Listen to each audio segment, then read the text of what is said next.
Hey guys, how are you? Welcome to GeoMind, and in this video we will discuss the part 6 of optical mineralogy. And the topics I am going to discuss are biaxial minerals and biaxial indicatrix. So if you are new to the channel, please subscribe to GeoMind and share this video among your friends.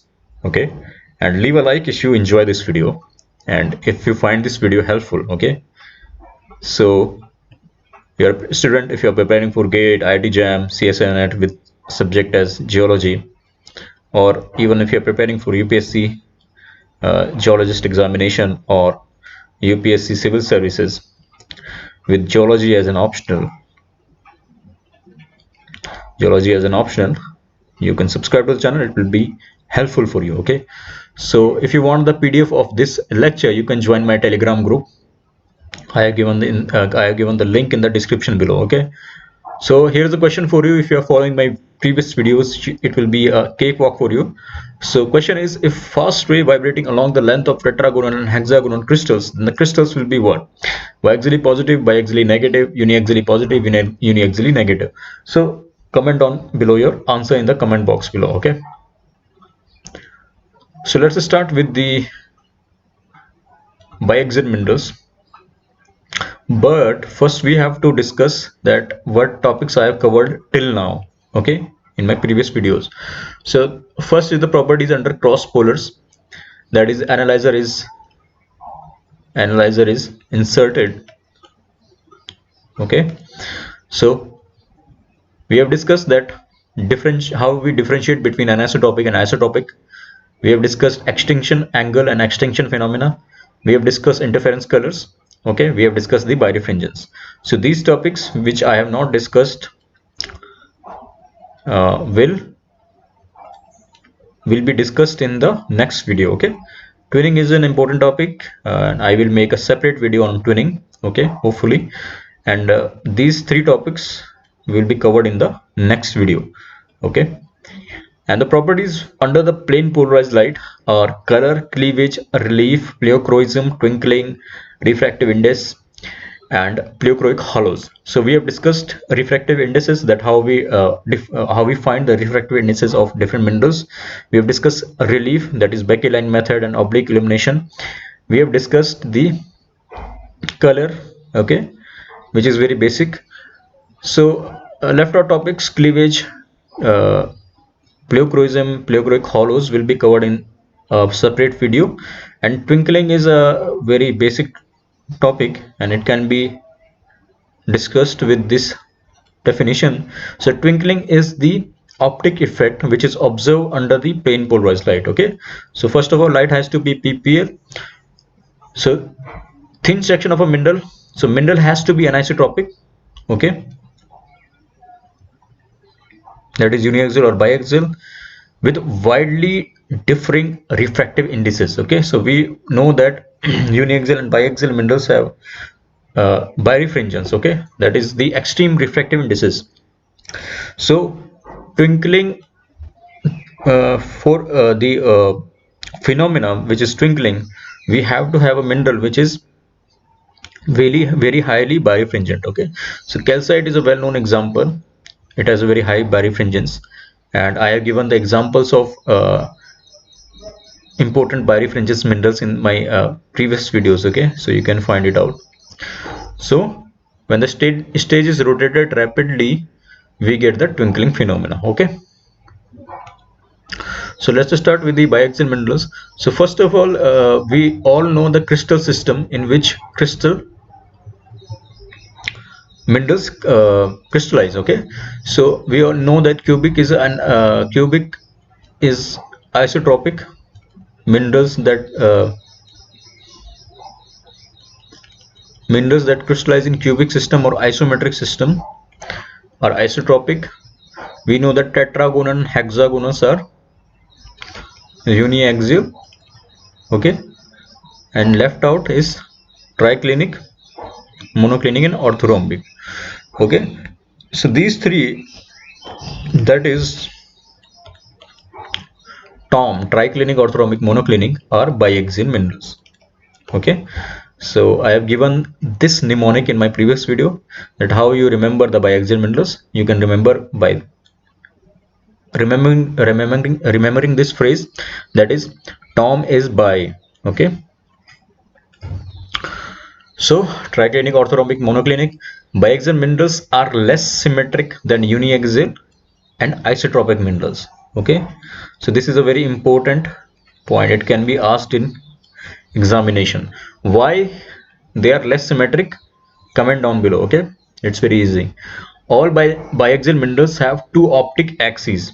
So these two optic axes is how we define the biaxial minerals. Okay, so we call them biaxial because they have two optic axes. What is an optic axis? I already discussed. Okay, and also you can comment down below what is an optic axis.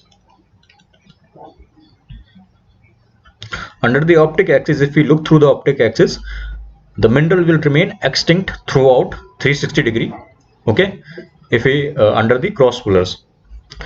Like uniaxial mineral, all biaxial minerals have two extreme refractive indices but one unique intermediate refractive indices. Okay, so this unique intermediate refractive indices is how biaxial minerals differ from the uniaxial mineral. So first is it has two optic axes, and second is it has a intermediate refractive indices. Okay, so the three RIs are generally given the symbol XYZ or alpha, beta, gamma. Okay, XYZ is also the vibration direction of alpha, beta or gamma. Alpha, beta, alpha, Y is the vibration direction of beta, and Z is the vibration direction of gamma. Now this you have to remember. Okay, this order. So n gamma is the highest refractive indices, beta is in the middle, and n alpha is the lowest refractive indices. Okay, so the maximum birefringence will be n gamma minus n alpha. Okay, or gamma minus alpha. So here is a very important point to be noted in order to avoid confusion, because most of the students have this confusion. Okay, first is that while it takes three indices of refraction to describe the optical properties of biaxial minerals, the light that enter biaxial mineral is still broken into two rays. One is the fast ray and another is the slow ray. Okay, so don't get confused that biaxial minerals have three refractive indices. It means it will have three rays. No, it still has two rays. Okay, that is fast and slow ray. Second point is that the ordinary extraordinary terminology is abandoned in biaxial mineral. So if you are following my previous video, in uniaxial mineral we know that there are two rays, E ray and O ray. Okay, but this terminology is abandoned in biaxial minerals. Okay, because both rays are extraordinary in biaxial mineral. Okay, so in biaxial minerals we don't have ordinary ray. The E ray can be fast or slow. Okay, so E ray means it is changing its refractive index or velocity constantly. Okay, so the index of slow ray is identified as n gamma dash, which is always between n gamma and n beta. Okay, so it can be equal to n gamma, that is highest, or it can be equal to n beta. Similarly, n alpha, which is the lowest refractive indices, can be equal to, sorry, n alpha dash can be equal to n alpha or equal to n beta. Okay, you have to remember this. So they are constantly changing. Now another important point is that in orthorhombic crystals the optic direction correspond to crystallographic axis. That is, इसका मतलब क्या है?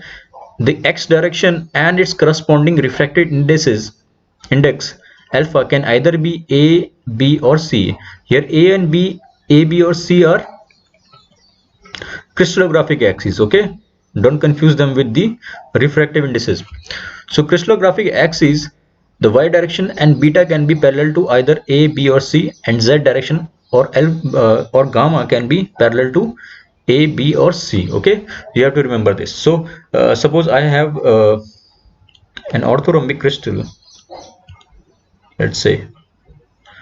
Okay, let's say this is the orthorhombic crystal, okay, and this is, let's say this is A, B and C crystallographic axis. So X can be parallel to B, or it can be parallel to A, or it can be parallel to C, okay, and depending upon along which direction it is parallel, YZ can be similarly, okay, parallel in orderly fashion. So the basic point to remember is that in orthorhombic crystal the optical direction are corresponding to the crystallographic axis, okay, they are parallel to the crystallographic axis, but can be in the randomly fashion, okay. It doesn't mean that X will be parallel to A. No, X can be, sorry, X can be parallel to A, B or C. Y can be parallel to A, B or C, and Z also can be parallel to A, B and C. Now X, Y, Z are the vibration directions of the alpha, beta and gamma refractive indices, okay. Now in monoclinic crystals, one of the XYZ direction or indices is parallel to the B crystallographic axis, okay, and other two do not coincide with the crystallographic direction. You have to remember this. And in triclinic, none of the optical direction coincide with the crystallographic directions, okay. So the crux of it is that in orthorhombic,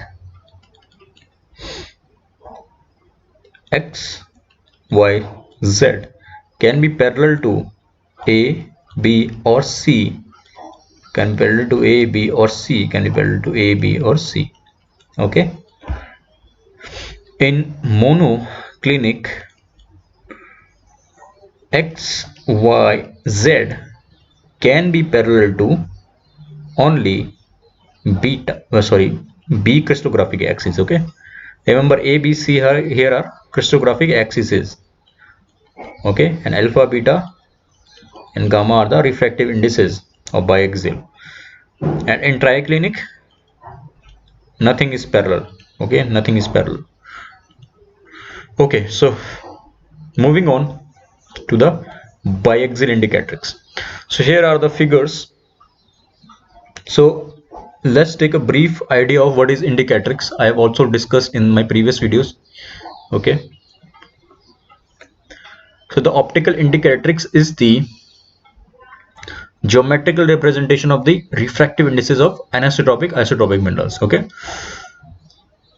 The indicatrix is constructed so that the indices of refraction are plotted as a radii that are parallel to the vibration direction of the light, okay.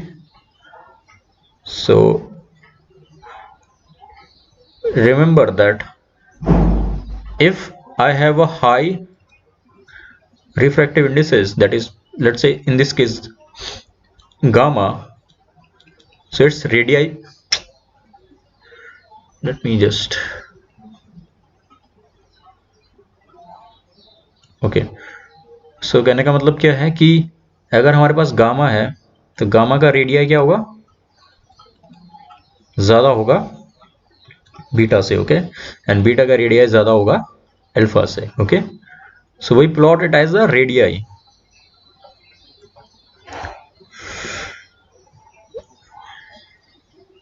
Okay. So moving on, the biaxial indicatrix is constructed and used in much the same manner as the uniaxial indicatrix. The major differences here is that there are three principal indices to be dealt with, okay. So three principal indices to be dealt with. So these three principal indices are plotted along the three mutually perpendicular axes, okay, that is X, Y, Z, okay. Now don't confuse these X, Y, Z with the crystallographic axis, okay. I have also already discussed that there is a relationship with the crystallographic axes. So x-axis is plotted and along the x-axis we have n alpha, okay. Along the z-axis we have n gamma, and along the y-axis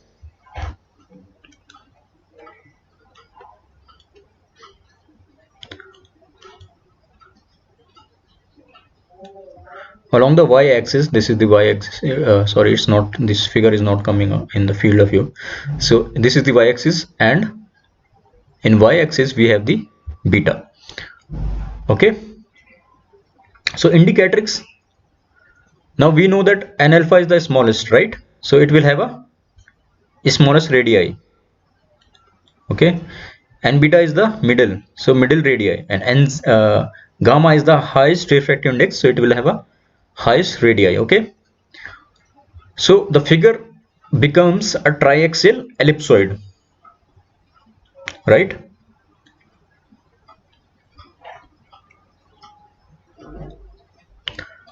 So figure becomes a triaxial ellipsoid, elongated along the z-axis, since z is the highest, and flattened along the x-axis because x is the lowest. Okay,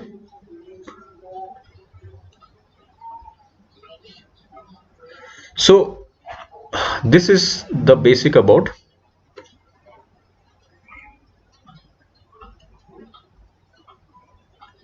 the geometry of the indicatrix. Now we come to the main part. What is happening here? Okay, now the xz plane that contain the optic axis is called optic plane, right? So here the optic, we already know that there are two optic axes. Okay, this. Okay, now these optic axes are contained in which plane? XZ plane. Okay, that is this plane, this shadowy portion. Okay, it X and Z, this plane. So we have optic axis in the XZ plane. So importance of XZ plane is high than the YZ or ZX plane, sorry, YZ or XY plane. So here is your XZ plane. Okay, so optic axis 1 and 2nd, and this plane is also called optic plane. Okay, so XZ plane is called optic plane. Okay, remember that. So here the terminology is also important. Okay, optic plane. Now the acute angle between the optic axis is the optic angle or the 2V angle, which is important. Okay, so let's see where is that.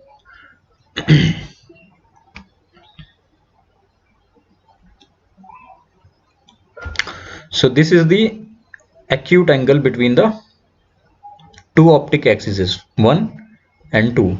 Okay, and this is called the 2V angle. So simplified it, this is your XZ plane and this is the 2V angle. Okay,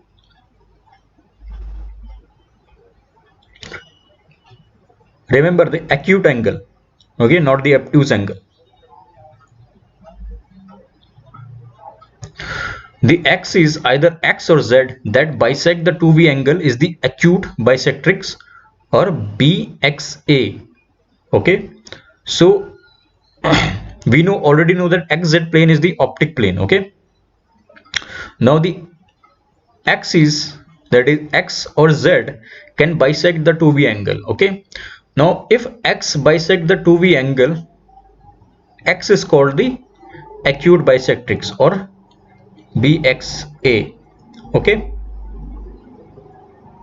and if z bisect the 2V angle, we will call the z as the acute bisectrix. Okay, now x is either z or x that bisects the obtuse angle between the optic axis is the obtuse bisectrix. Okay, BXO. So z axis here is bisecting the obtuse angle between the two optic axes. Okay, so if x bisect the acute angle, we will call it as a BXA or acute bisectrix, and in the same plane z will be the obtuse bisectrix. Okay, and it can be vice versa, as in case here. Okay, here the z is bisecting the 2V angle, that is acute angle. Okay, and x is bisecting the obtuse angle. Remember? So depending upon which axis is bisecting the acute angle, that is 2V, we will obtain the positive or negative sign. Okay, now here is one main point. The y-axis which is perpendicular to the optic plane is called optic normal. Okay, remember that. So here we have the xz plane. Okay, these two are the xz plane, and our y is the perpendicular to this. Okay, so here y is not drawn, so I will draw it in the dotted fashion, and this y is coming out of your screen. Okay, remember that. So it is perpendicular to this optic plane. Okay, so xz is called optic plane because it contains the optic axis, and y is the optic normal because it is perpendicular to that optic plane. Okay, so remember that. Now the optic sign is defined based upon whether x or z axis is the acute bisectrix. Okay, now if acute bisectrix is x, the Mindel is optically negative. If acute bisectrix is z, the Mindel is optically positive. Okay, so you have to remember only this because there are different types of you could say that you can also define it as the, if obtuse bisectrix is z, then Mindel is optically negative, right? But remember only this point and you will get the job done. Okay, so if acute bisectrix is x, the Mindel is optically negative. Okay, so here is your optically negative Mindel, and here's the acute bisectrix which is x. And if z is the acute bisectrix, we will call it as a optically positive, biaxially positive. Okay, simple as that. And how we remember it? You can remember it by following this notation that x, y, z. Okay, so in alphabetic order, z is the highest, right, and x is the lowest. Now if x is bisecting, we will get the negative. Okay, so negative is lowest than the positive, right? So you can remember that z is bisecting the acute angle, that is 2V angle, we will get the positive. So z is the highest, that is we have positive. X is the lowest in this fashion, so we will get the negative. You can remember that. So if there is a special case when 2V is exactly 90 degree, then Mindel is optically called neutral. Okay, so if 2V angle, that is this angle, is 90 degree, the Mindel will be optically neutral, and this is a special case that doesn't happen. Okay, and if 2V is 0 degree, Mindel will be uniaxial, that is we will have only one optic axis. Okay, so all these points you have to remember because they are very important, and it can be asked that if 2V angle is 0 degree, then Mindel will be what? Or if 2V angle is 90 degree, then Mindel can be what? Okay, and how we measure the 2V angle? It is measured using the interference figure, which we will discuss in the next video. Okay, coming video. Now there is also a different convention to identify the angle between optic axes. Okay, but you don't get confused because you only have to remember this one. Okay, which I have just discussed, and you can remember it by using this XYZ notation, that x is the lowest, it will be negative, z is the highest, it will be positive. Okay, so I will be not going to discuss this because it will only get you confused. You can read it later if I will provide the PDF. Okay, now uniaxial indicatrix may be considered a special case of biaxial indicatrix. If n alpha is equal to n beta, the z axis is the optic axis, the xy plane is the circular section, and the optic sign is the uniaxially positive. Okay, so it is very simple that if Na becomes n beta, then we will only have two RIs. Okay,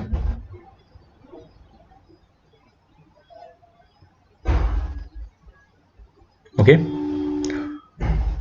so and also the circular section are nothing but the plane perpendicular to the optic axis. Okay, here you can see this is optic axis and this plane is perpendicular to the circular sections. Okay, and these, remember, these circular sections have the radii of n beta, that is intermediate. Okay, here. Okay, so this is the your intermediate radii, and intermediate ri correspond to the intermediate radii, and the circular sections are perpendicular to the optic axis. Don't get confused it with the optic plane. Optic plane is the xz planes that are containing the optic axis.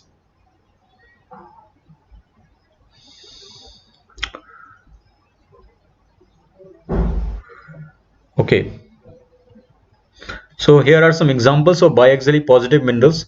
Some important ones are such as gypsum. Okay, it is monoclinic. Topaz, in your Mohs scale of hardness, topaz comes, so you can remember that. Then there is olivine, very important. Olivine is biaxially positive. Coming to night, jadeite. Jadeite is a pyroxene. Spodumene is a lithium pyroxene. Okay, hypersthene is also a pyroxene, orthopyroxene. Diopside is a clinopyroxene. Okay, pigeonite is also a pyroxene. Then there are biaxially negative minerals such as microcline, which is an orthoclase. Okay, your typical orthoclase. Then is cyanidine, high temperature orthoclase. Your talc. One thing I will suggest you is that in Mohs scale of hardness, which I also discussed, okay, you can remember the optic sign, because many questions are asked from the Mohs scale of hardness. Okay, all the minerals, this is okay, top, gypsum, calcite, fluorite, etc. Their chemical formula is often asked. Okay, their optic sign can be asked. Okay, so their mineral group can be asked, or it can be asked that which one is the hydrous mineral. Okay, how many hydrous minerals are there, how many silicate minerals are there. So remember that. Muscovite is a mica. Okay, kaolinite, pyrophyllite, this is your clay minerals. Andalusite, glaucophane, hornblende, your amphiboles. Okay, so that's it for today's video. I hope you liked it. If you don't liked it, you can comment down below that what improvement should be needed, and if you have any doubts, you can ask me in the Telegram group. So thank you for watching, and if you have hold on till now, a very big thank you to all.